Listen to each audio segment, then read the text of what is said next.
tempo do Advento é um tempo de graça. Um tempo de graça que funciona na vida da igreja como um itinerário espiritual que nos prepara para celebrar o mistério do Natal de nosso Senhor Jesus Cristo. Tempo que a igreja nos oferece.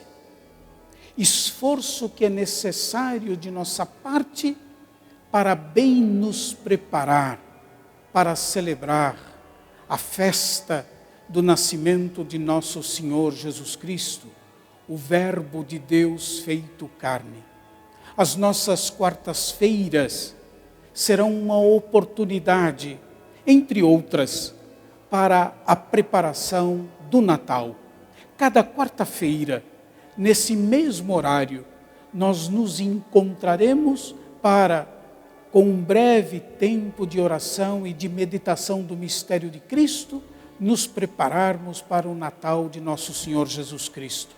Esse ano, nós decidimos nos inspirar da obra de Johann Sebastian Bach, como motivação para essa preparação para o Natal e a nossa reflexão.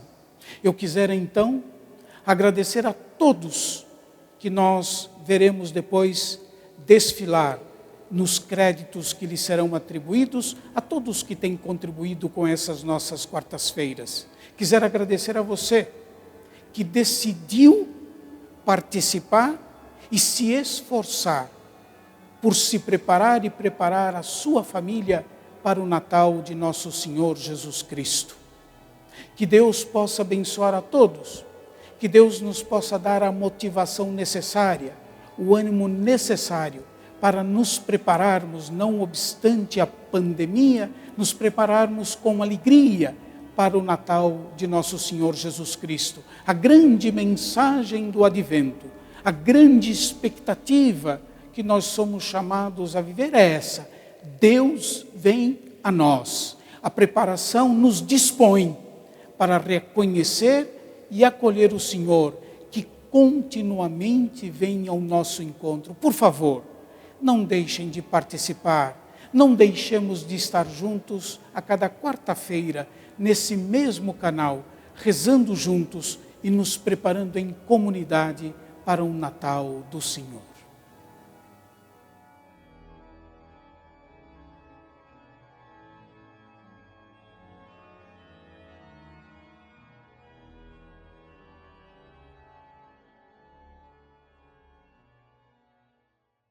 Neste último encontro, já que o Natal está à nossa porta, propomos um caminho que vai em direção ao silêncio do nosso coração. Pode parecer um paradoxo, como é que por meio da música chegamos a um estado de silêncio. Mas é de verdade o que experimentamos, principalmente com a música de Bach, que nos faz transcender esta escuta física, fisiológica, para habitarmos um espaço de meditação, um espaço no qual o mistério pode ser vivido, um espaço em que o tempo não tem tempo, no qual as palavras não são necessárias e no qual experimentamos um estado de contemplação pura. Os 3 corais que ouviremos hoje fazem parte do pequeno livro do Orgelbüchlein. O primeiro e o terceiro têm o coração como foco. E para usufruirmos com mais intensidade o que é que este coração simboliza, vamos lembrar, lá no século XVII, dentro do luteranismo, o movimento pietista, que dizia que a fé é vivida a partir do sentimento, a partir da verdade do coração. Para um pietista, o coração é a alegoria da morada da fé. E, embora não possamos dizer que Bach tenha assumido esta postura pietista, percebemos que o coração está sempre presente na obra baquiana. Basta lembrar o coral inicial da Paixão segundo São Mateus, em que as cordas graves fazem uma figura rítmica, tam, tam, tam, tam, tam, que presentifica um coração batendo. Então, nosso primeiro coral, o texto escrito pela primeira poetisa luterana de que se tem notícia, senhora Elisabeth Kreuziger, que frequentava o círculo de amigos e a família de Lutero, escreveu um texto e pegou uma melodia profana, aí já do século XV mesmo, mais próxima, porque este texto sobre o qual ela trabalha é do século IV, de um poeta romano-cristão chamado Aurelius Prudentius. E o título em latim já traz isso para nós, Coordinatus ex parentes, já traz o coração no título, em latim. Ela vai trabalhar o texto e vai trazer este coração de uma outra maneira. O título é Herr Christ der einige Gottessohn, Senhor Jesus Cristo, o Filho único de Deus. E temos então na primeira estrofe a seguinte ambientação de imaginação, de fé, de sensibilidade. Senhor Cristo, o Filho único de Deus, Pai na eternidade, de seu coração nascido. E aqui a palavra nascido em alemão quer dizer também brotado, como uma planta, ramificado. Então a força desta palavra, né, de seu coração brotado, vai fazer com que Bach construa um discurso musical que brota. Então, temos um prelúdio coral bastante denso, pleno de sonoridades, está numa tonalidade bastante assertiva, que é Lá maior, e a melodia coral está no soprano, como os outros corais que ouvimos. Aqui confirma-se a ideia de que quanto mais agudo, mais facilmente eu apreendo, eu entendo, mas chamo atenção para essa ideia de brotar, de ramificar. Tem um desenho musical que faz tarirari, que vai se replicando, tarirari, to, to, to, to, to, to. Ele está o tempo todo circulando. Então, essa ideia de algo muito intenso que nasce e se espraia, muito, muito presente, e marca o caráter deste vigoroso, deste denso, deste pleno prelúdio coral para órgão.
contrastando com o coral que acabamos de ouvir, no qual o coração é pleno, transbordante de vigor, nosso segundo coral, Puer natus in Bethlehem, uma criança nasceu em Belém, nos faz viver um outro coração, um coração acolhedor, afável, meigo.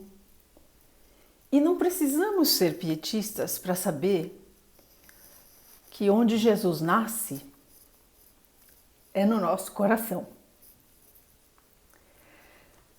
O texto é do século XIV, a melodia do século XVI e, contrastando também em termos musicais, esta é uma melodia muito simples. Simples no sentido de ser a essência, de ser suficiente nos mínimos elementos que a compõem.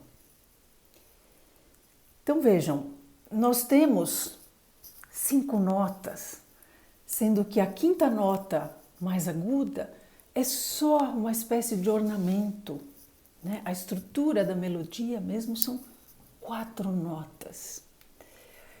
E temos com destaque aqui o trabalho sobre a palavra Bethlehem, então ela é repetida 2 vezes, é o local, é esta vivência neste espaço, o que é Belém, o que é que aconteceu em Belém, que acontece no meu coração.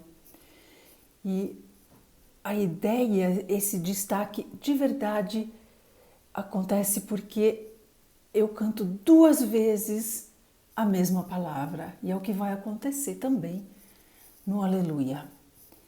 E o Aleluia, vejam, este canto máximo de louvor, de alegria, a melodia tem este ondulado, que é quase uma ideia de uma voz sem palavra, uma voz que só se expressa por uma sonoridade pura, para expressar justamente essa intensidade de alegria, de expressão.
Jesu meine Freude, Jesus minha alegria.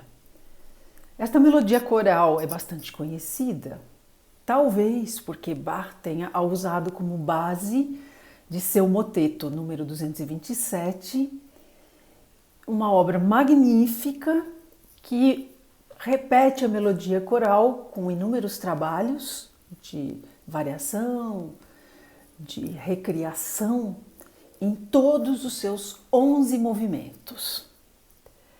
O texto nos diz: Jesus, minha alegria, prado do meu coração. Coração já aparece logo.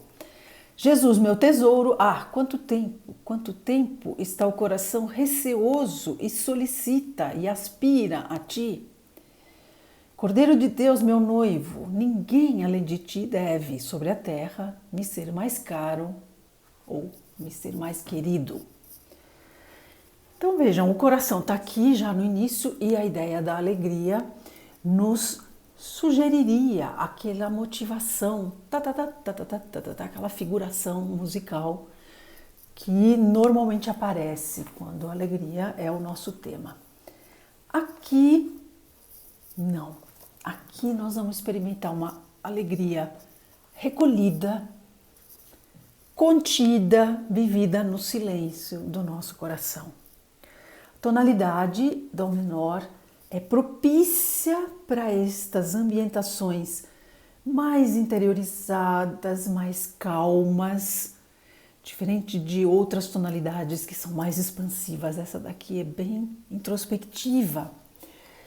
E a melodia coral, estando no soprano, nós vamos ouvir os outros desenhos também muito tranquilos, repetindo praticamente as mesmas figurações musicais, para justamente eu viver com muito silêncio esta linda melodia que a camada mais aguda me apresenta e me faz viver justamente Jesus, esta alegria que eu experimento no silêncio do meu coração.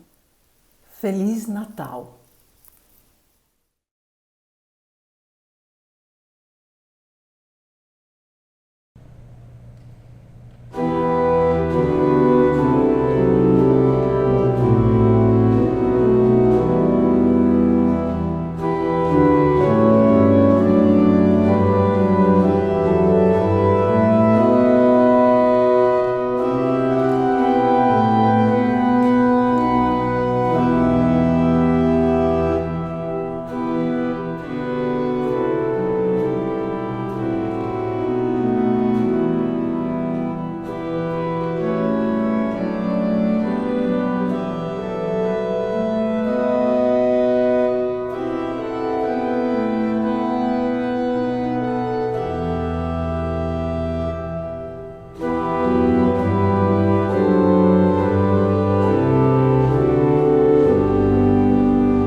Meus irmãos e minhas irmãs, é uma alegria podermos nos encontrar de novo para juntos prepararmos o Natal de nosso Senhor Jesus Cristo.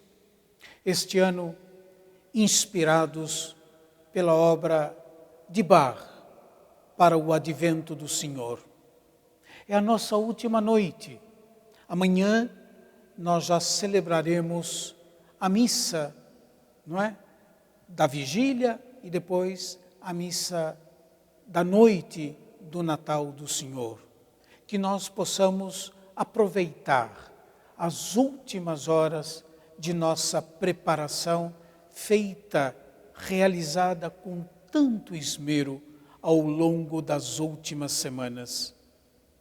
No Evangelho segundo São João, no prólogo deste Evangelho, que é uma espécie de antecipação de tudo que será tratado nos 21 capítulos que compõem o quarto Evangelho.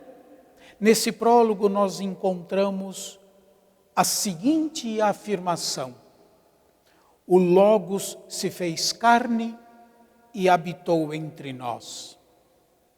A palavra Logos, uma palavra grega, tem muitos significados e por isso ela não se rende a uma única definição. A isso se deve a escolha joanina, ao invés de rema, que também significa palavra, não é? Palavra criativa de Deus.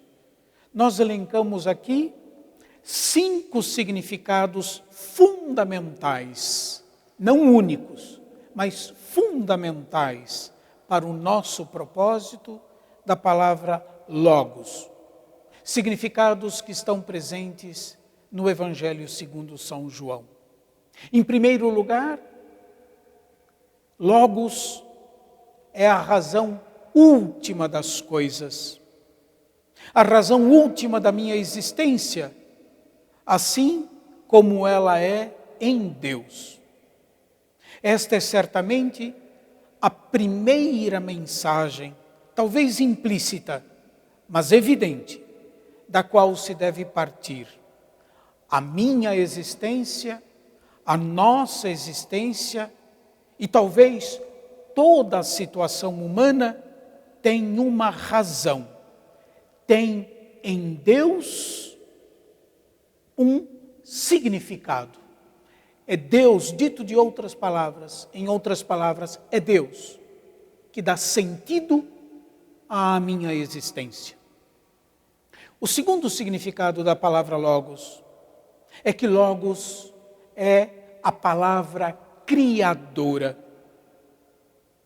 E o significado último de toda a realidade, de todas as coisas, da minha situação humana, está na dependência de Deus.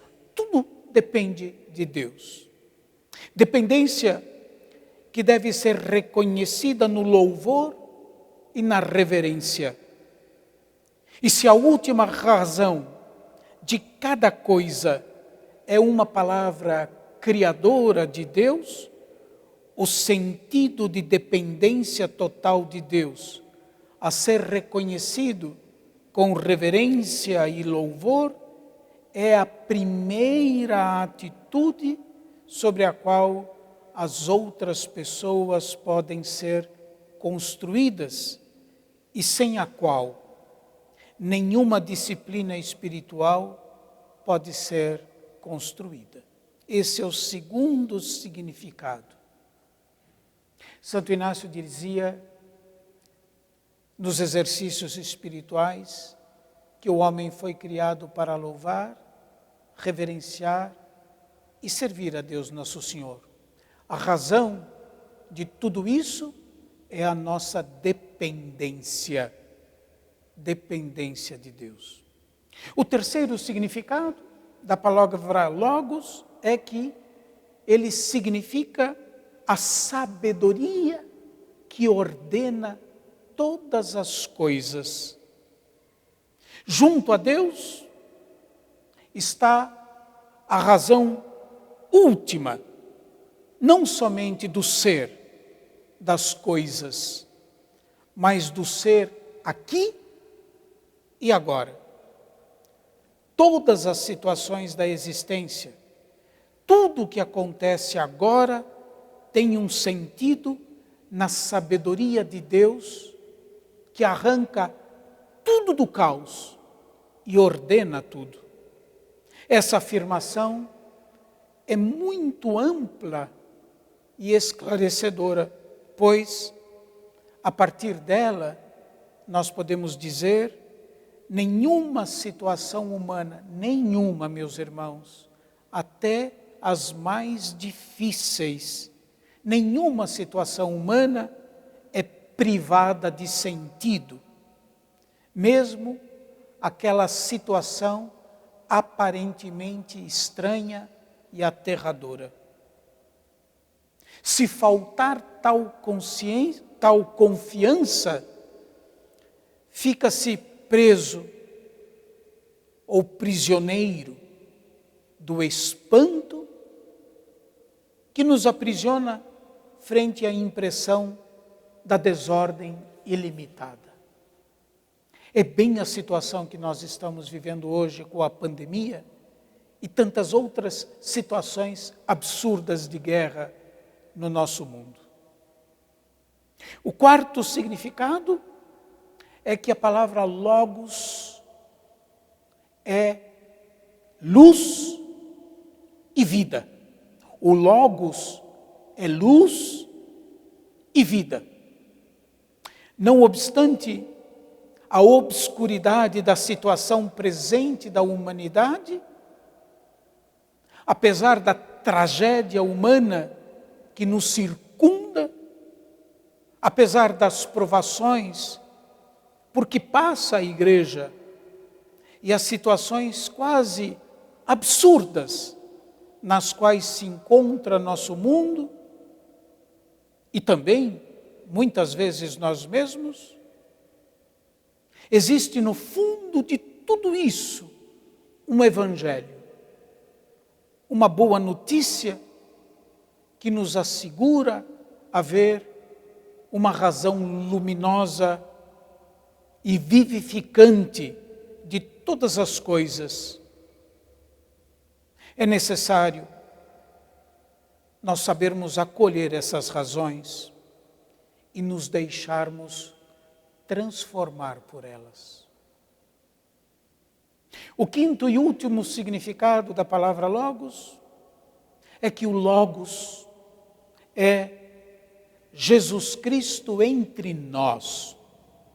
Jesus Cristo entre nós que nos fala, que nos revela o rosto misericordioso do Pai. As palavras de Jesus que nós escutamos na Sagrada Escritura e a sua própria pessoa constituem o sentido luminoso e edificante de toda a experiência humana, tal como nós a percebemos. É este horizonte seguro e necessário, sobre o qual repousa toda a construção sucessiva. Sem a confiança de base na sabedoria criadora do Logos, que regula as situações presentes e se manifesta em Cristo como o Evangelho, como boa notícia, sem essa confiança não há esperança de fazer melhor. Não há esperança de mudar a si mesmo, de se converter. E não há qualquer esperança para o mundo. Meus irmãos e minhas irmãs, Jesus é a presença entre nós do Deus único e inacessível. Isto é, Jesus é Deus visível, que se manifestou em nossa carne. Somente João, no seu Evangelho, fala do Verbo feito carne. Os outros evangelistas falam de Jesus, homem, que se mostra filho de Deus. João supõe uma religiosidade mais madura, mais adulta e mais elaborada teologicamente e que tenha adquirido o sentido do absoluto. A pedido de Filipe, Senhor, mostra-nos o Pai. Jesus responde, quem me viu, viu o Pai. Que consequência tem essa afirmação? As consequências são o que João pode dizer. Nós contemplamos a sua glória, glória do Filho unigênito que vem do Pai. Portanto, cada atitude de Jesus é revelação do Pai. Deste modo, podemos contemplar toda a vida de Jesus, adorando o mistério de Deus entre nós, do Deus manifestado. Jesus que acolhe Nicodemos à noite, é o Deus invisível que nos acolhe como amigo. Jesus que aos discípulos que pergunta, onde moras? E que responde, vinde e vede, é o eterno, aquele que nós desejamos do mais profundo do coração. Jesus que transforma as situações humanas, como nas bodas de Caná, como para o paralítico impossibilitado de caminhar e entre tantas outras situações.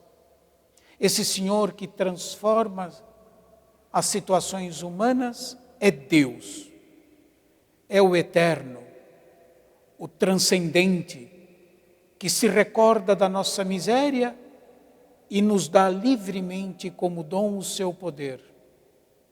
Jesus, que dissipa as trevas do cego de nascença, é Deus, que ilumina o nosso caminho. Jesus é o Deus entre nós, e no seu rosto nós contemplamos a amabilidade de Deus mesmo, a amabilidade de Deus para com o ser humano. Não somente o Verbo se fez homem, mas o Verbo se fez homem para mim, para você, para nós. E é Ele que nos revela o rosto do Pai, o rosto de Deus, daquele Deus que desejamos ver, mostrando-nos que é Deus para nós, que nos dá o que Ele tem de mais precioso, o seu próprio Filho. Deus amou tanto o mundo a ponto de dar o seu Filho e dá-lo como vida entre nós. Meus irmãos e minhas irmãs, foi uma alegria nós podermos passar esses dias de preparação juntos. Desde já, eu desejo a cada um e a todos vocês um santo e feliz Natal. Por favor, gastem tempo em contemplar a simplicidade do presépio. Naquela simplicidade, naquele total despojamento, se revela quem Deus é. Deus é amor. Uma boa noite a todos e mais uma vez, um santo e feliz Natal.